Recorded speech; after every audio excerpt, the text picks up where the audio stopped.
चलो shall we continue now बच्चों, are you ready? Yes sir. चलो स्क्रीन दिख रहा है आप लोगों को?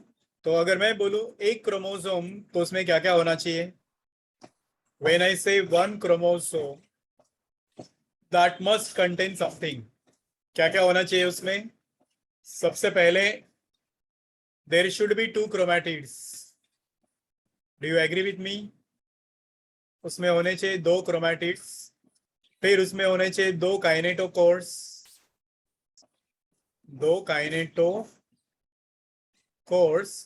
और एक सेंट्रियोल होना चाहिए उसमें, एक सेंट्रियोल। ये चीजें याद रखो, बाद में इसका रेफरेंस आने वाला है आप लोगों को। Is this clear to all? Please tell me, यहां तक सब लोग क्लियर है? Now let's talk about cell cycle in detail. चलो आ जाओ, cell cycle, are you ready? Let's talk about cell cycle in detail. Definition अगर सेल साइकिल का हम लोगों को पढ़ना है तो कैसा रहेगा 1 मार्क के लिए? बोलो बच्चों, all the events that occurs in a dividing cell that will be called as a cell cycle. Did you hear me? बोलो बच्चों, सेल साइकिल का डेफिनेशन क्या है? All series of all the events that occur in a dividing cell is referred as a cell cycle. Simple definition है। अभी cell cycle में you are learning cell division. Basically the entire cell cycle can be divided into, जो पूरा cell cycle है उसको हम लोग दो फेजेस में डिवाइड कर सकते हैं। पहला फेज होता है इसका interphase of the cell division, और जो दूसरा फेज होता है उसको बोलते हैं बच्चों M phase of the cell division. Did you hear me? पहला फेज होता है इंटरफेज, दूसरा फेज होता है एम फेज। पूरे सेल साइकिल का जो ड्यूरेशन होगा, टाइम होगा, अब जो टाइम होता है वो यूकैरियोटिक सेल में कंपैरेटिवली ज्यादा होता है, प्रोकैरियोटिक में बहुत कम होता है। यूकैरियोट की बात अगर हम लोग करेंगे तो it can be completed in, हम लोगों में ह्यूमन में ये सेल साइकिल कंप्लीट होता है अबाउट 24 आवर्स में। एक दिन लग सकता है पूरा 24 आवर्स। और ईस्ट में ये जल्दी खत्म होता है, it may be 90 minutes. Prokaryotes में और जल्दी हो जाता है ये, ठीक है, 12 आवर्स में भी। This is clear? तो अब इस पूरे ड्यूरेशन में से सेल हमेशा 95% टाइम इंटरफेज में ही रहता है, और बचा हुआ 5% टाइम कौन से फेज में रहेगा? एम फेज में रहेगा। Did you hear me? ये आपका एमसी क्वेश्चन वगैरह हो सकता है। टोटल सेल डिवीजन के टाइम में से 95% time cell is in the interphase, जिसको कभी कभी रेस्टिंग फेज भी बोला जाता है, बट एक्चुअली सेल यहाँ पे रेस्ट नहीं करता है। In fact cell is most active during resting phase. ये इंटरफेज में सेल सबसे ज्यादा एक्टिव होता है। ये चीज आपको याद रखनी है बच्चों। याद रहेगी क्या? बताओ मुझे, बोलो। Yes, sir. Will you be able to remember this? Cell division बोला तो उसमें दो नाम आपको याद रखने हैं। कौन से दो नाम है? इंटरफेज और रेस्टिंग फेज, एम फेज। अभी एम का मतलब हो सकता है माइटोटिक और मियोटिक। एम से होता है आपका मतलब माइटोटिक और meiotic. Is this clear to you all? Please tell me. Yes, sir. बोलो यस बच्चों। सर। इन अदर वर्ड्स हम लोग इस रेस्टिंग फेज को ऐसा भी बोल सकते हैं, this is all about growth and development. ये वाला है आपका growth and development phase. Okay, growth and development phase. और ये वाला फेज को हम लोग बोलते हैं डिवाइडिंग फेज। ये वाला फेज को हम लोग बोलेंगे डिवाइडिंग फेज। इतना समझ में आया सबको? Everybody please tell me, Yes, sir. Yes. Are you all confident with this? Yes, sir. अब आ जाओ, इसका सेल साइकिल का एक फोटोग्राफ में दिखाता हूं आप लोगों को, जो आपके एनसीईआरटी में भी है। सर ये सारे मल्टी सेल्यूलर सेल्स पे अप्लाई होता है ना? क्या ये सारे व्हाट? ये सेल साइकिल। क्या बोल रहे हो? वापस बोलो। सर मैं बोल रहा हूँ कि ये सारे मल्टी सेलुलर ऑर्गेनिजम्स में अप्लाई होता है ना? Yes yes yes yes, of course. ठीक है, अब आप लोग एक इमेज देख लो जो मैं आप लोगों को शेयर करूंगा। क्या दिख रहा था स्क्रीन पे? मैं इमेज ढूंढ रहा था, you people could see that.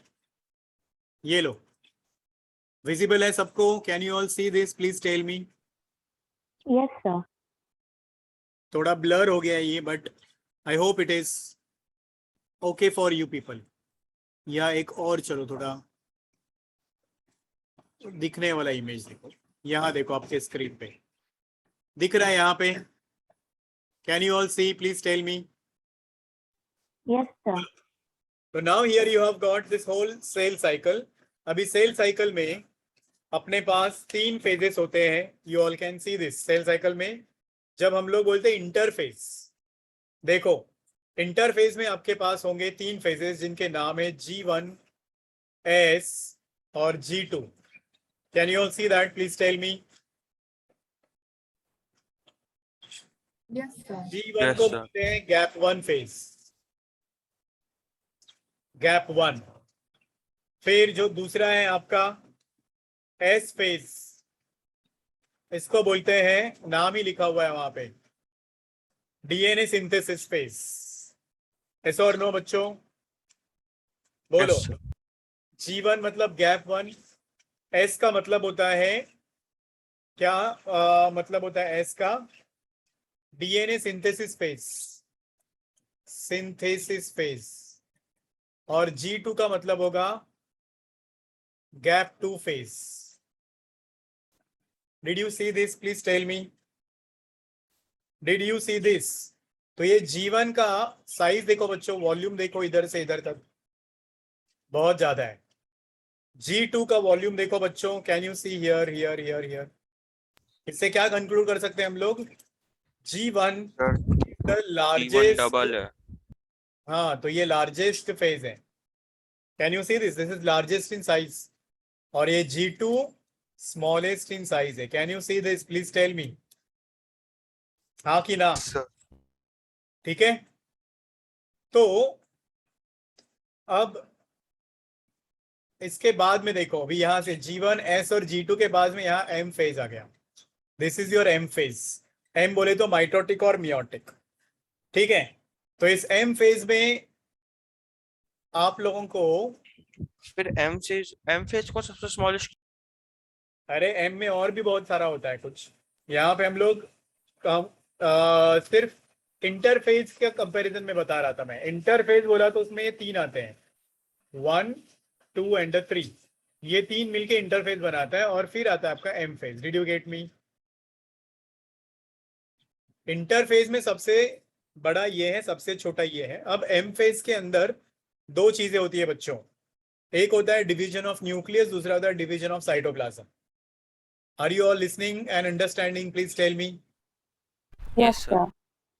तो M फेज में होता है आपका डिवीजन ऑफ न्यूक्लियस, जिसको हम लोग बोलेंगे कैरियोकाइनेंसिस, कैरियोकाइनेंसिस।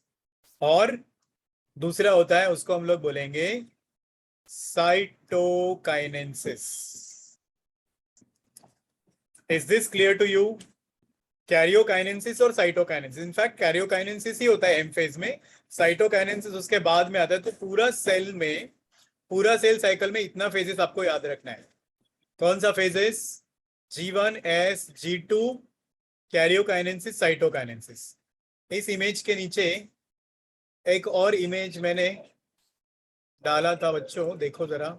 ये इस इमेज में देखो, आप लोगों को ये दिखेगा, पर ये थोड़ा ब्लर है। दिख रहा है कि ये देखो आपका M फेज या फिर माइटोटिक फेज है। This has got now prophase, metaphase, anaphase, telophase, और फिर यहाँ साइटोकाइनेंसिस है। Can you see this? Please tell me, is it Yes, sir. Visible? सबको sir. कंफर्टेबल है क्या? बोलो बच्चों। Yes, sir. Yes, sir. हम लोग M फेज बोलते हैं, तो M फेज में और भी कई सारे फेजेस आते हैं। कौन से? आपके एनसीईआरटी वाला डायग्राम ही देख लो आप लोग। चलो, बाकी इधर उधर कुछ देखने की जरूरत ही नहीं है। Now you see this diagram. अब बताओ, क्या दिख रहा है इस डायग्राम में? सबसे पहले G1 phase, S phase, G2 phase, और ये रहा आपका M फेज। M फेज में है प्रोफेज। ओके, ये पूरा प्रोफेज है, मेटाफेज है, एनाफेज है, टेलोफेज, और ये रहा आपका साइटोकाइनेसिस। तो ये जो ब्लू कलर है आपका, यहाँ प्रोफेज और मेटाफेज के बीच में क्या दिया है वो? यहाँ से लेके यहाँ तक ये आपका इंटरफेज है। Is this clear everyone? और ये जो यस सर। पिंक कलर है ये आपका माइटोटिक या एम फेज है, जिसमें देखो अभी ये 2 सेल्स बने हैं, डॉटर सेल्स। कैन यू सी?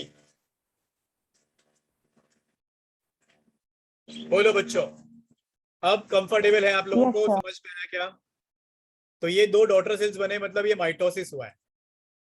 ठीक है, these are the 2 daughter cells which are formed, so this is your mitosis. Confident? ये आपका एनसीईआरटी वाला ही डायग्राम है, same diagram from your NCERT only. किसी को कोई शक यहां तक? बताओ मुझे, बोलो बच्चों। तो इसमें एक और फेज भी हो सकता है जिसको हम लोग बोलते हैं G0 फेज या क्विसेंट फेज बच्चों। मतलब ये इंटरफेज में एक और फेज आप लोग ऐड कर सकते हो, but that is for your competitive level. आपके टेक्स्ट बुक में है वैसे लिखा हुआ, जिसको बोलते हैं G0 फेज। G0 या इसको ही बोलते हैं, या G0 बोलो, या quiescent phase. Yes quiescent phase.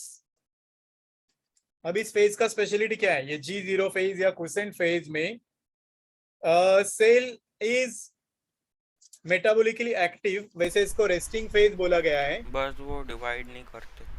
हाँ, तो इस फेज में देखो, cell exits G1 phase and enters into G। Cell किसको एग्जिट करता है? Cell exits G1 phase and enters this G0 और G0। ठीक है, जहां पे cell will not divide, cell won't divide. समझ में आया क्या बच्चों? तो कुछ सेल्स ऐसे होते हैं हमारी बॉडी में जो डिवाइड होना बंद कर देते हैं। फॉर एग्जाम्पल, आप लोगों को याद है तो nerve cells, do you remember this? Neurons, they Yes, stop their ability to divide once they mature, क्योंकि वो इस फेज में एंटर हो जाते हैं, G0 फेज में। am I clear? yes, बोलो sir. बच्चों। या फिर हार्ट सेल्स हैं, हार्ट सेल्स है, heart cells also enter into G0 phase और quiescent phase. So actually interphase में ये वाला आपका रेस्टिंग तो फेज। सर ये हार्ट सेल और नर्व सेल्स को अगर हार्म होता है तब ह्यूमन मर जाएगा ना? नए सेल्स बनेंगे ना, तो जब मैच्योर होते हैं तो दे डिवाइड होना बंद कर देते हैं। व्हेन दे आर यंग दे तो डिवाइड। सर मतलब जब इनको बोलो। मतलब वो रीजन होंगे? नहीं, they will die and then they will be replaced by young cells. क्या आपको यहाँ तक समझ में आया बच्चों? Please tell me. तो सर कौन से सेल्स फिर मैच्योर होने के बाद भी डिवाइड करते रहते बाकी सब, दीज आर द एक्सेप्शंस। समझा? मतलब स्किन सेल्स मैच्योर होने के बाद Of भी course. डिवाइड कर रहे हैं? Yes, they divide continuously through out life. सिर्फ ये वाले नहीं करते, और कुछ प्लांट सेल्स भी होते हैं। ऑलराइट, और आरबीसीज वगैरह भी है वो एक्सेप्शन, क्योंकि उनके पास डिवाइड करने वाला सेल ऑर्गेनली नहीं होता है, सेंट्रियोल्स, इसलिए वो डिवाइड नहीं कर सकते। ठीक है, यहाँ तक क्लियर है सब लोगों को बच्चों? सर बताओ मुझे ब्लड लॉस होता है तब क्या Yes, होता sir. है? क्या होता है तो? ब्लड लॉस होता है तब क्या होता है? हाँ, दैट इज वो फॉलिकल्स भी निकल जाते हैं, उसमें हार्मोन्स वगैरह भी रिस्पॉन्सिबल है। आपको 12th में पढ़ना है, वो सब इंटरेस्टिंग चीजें हैं। सर मतलब लेकिन एक क्वेश्चन है कि अगर ब्लड लॉस हुआ, समझ लीजिए हमारे बॉडी से 20 ml ब्लड लॉस हुआ, तो वो 20 ml रीगेन करने के लिए बॉडी क्या करेगा? That is continuously produced. You know we have bone marrow cavity, वहां पे सेल्स बनते रहते हैं, आरबीसीज, डब्ल्यूबीसीज, platelets. So we have bone marrow cavity also, we have lymph also. कई सारी जगह है जहाँ पे ये बनता रहता है। और डोनेट करने के बाद में आप 300 ml डोनेट करते हो, पता है ना? तो 24 घंटों में रिकवर भी हो जाता है। Must have heard, no? Okay sir. ठीक है, तो ये 3 फेजेस के बारे में मुझे बताना था बच्चों, बट अभी टाइम खत्म हो गया। I got another class now. तो हम लोग कल चाहिए क्या लेक्चर? आप लोग बताओ फिर, कल मैं ये कंटिन्यू करता हूँ। Yes, sir. चलेगा? You want it tomorrow? ये सर एग्जाम के बाद एकदम सीधे। हाँ ठीक है तो फिर। मतलब हमारा फिजिक्स का एग्जाम होगा कुछ 1 मिनट टिक के बताते शाम को ले लेते हैं ना, उसमें क्या है। Will have a class in the evening, ऐसे ही 5-6 बजे वगैरह। चलेगा? What do you say kids? Tomorrow there is no exam हैं। ओनली ना? शाम को थोड़ा प्रॉब्लम हो। अरे इनको एग्जाम्स में है, अभी मंडे को एग्जाम है आशना का, तो she needs it. Even MK तुम्हारा भी है ना? सर 11 से 12 हो सकता है। मुझे कोई प्रॉब्लम नहीं, यू पीपल टेल मी। कल का शेड्यूल देखना पड़ेगा मेरा कैसा है। तो आई विल सेंड चार यू ग्रुप में तो मैसेज डाल। 5-6 बजे के पहले हो जाए ठीक रहेगा। चलेगा फिर। I will see in the morning then. देखता हूँ मैं सुबह, मॉर्निंग में करते हैं 11-12 ओके वगैरह सर। ऐसे, सर हमारा ये 11 बजे तक टेस्ट है फिजिक्स का और उसके बाद में। ठीक है, नो इश्यूज। चलो बच्चों, बाय बाय देन, मिलते हैं कल। टाटा। बस